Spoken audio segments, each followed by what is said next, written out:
бірер минутыңды бөліп бір ерітінді есебін үйрен. Көлемі 44,8 литр хлорсутекті 200 мл сумен араластырғанда алынған ерітіндідегі H хлордың массалық үлесі.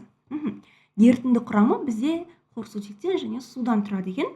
Енді жалпы ерітіндінің массасын анықтау үшін бізге ерітіндінің құрамын анықтау үшін хлорсутек пен судың массасын тауып алу керек. Екеуінің де көлемдері берілген. Бұндай жағдайда не істейміз? Ең алдымен судың массасын анықтайық. Масса су М тең ρ көбейту В деген формуланы еске түсіреміз. Судың тығыздығы 1-ге тең 1 грамм миллилитр, ал көлемі 200 миллилитр. Сонда судың массасы 200 грамм. Енді хлорсутектің массасын қалай табамыз, егер көлемі берілген болса? Массаны формуласын еске түсіреміз. Молярлық масса көбейтілген зат мөлшері. Зат мөлшері керек бізге, ал молярлық массасын таба аламыз. М тең H хлор 1 қосу 35,5. Сонда 36,5 болады. Енді зат мөлшерін қалай анықтаймыз? Көлемге қатысты зат мөлшерінің формуласын еске түсірейік.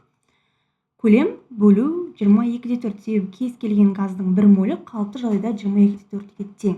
Енді көлем 44/8 бөлеміз 22/4-ге тең болады 2 моль.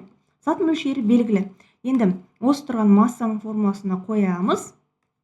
Масса H хлор тең болады 36,5 көбейтілген 2. Міне 36,5 грамм моль, мұнда көбейту 2 моль. Тең сонда 73 грамм. Енді не істейміз? Қараңыздар, ерітіндінің массасын қалай анықтаймыз? H хлор міне таптық 73 грамм, су 200 грамм. Екеуін қосқан кезде 273 болады екен. 73 қосу 200 тең 273 грамм. Енді бізден сұрап тұр, ерітіндідегі H хлордың массалық үлесі қандай дейді? Массалық үлес табуды білеміз. Омега тең H хлор тауып атқан затымызды жазып қояйық жақшаға. 73-ті H хлордың массасын бөлеміз жалпы ерітіндінің массасына. Мынау жалпы ерітіндінің массасына бөлеміз 273-ге, көбейтеміз 100%-ға. Есептеп жіберіңіздер.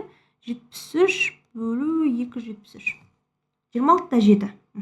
Ондай жауап бізде А нұсқасында орналасқан екен. Міне, қараңыздар, А нұсқасы. Есеп түсінікті болса, лайк басып, досымен бөліс.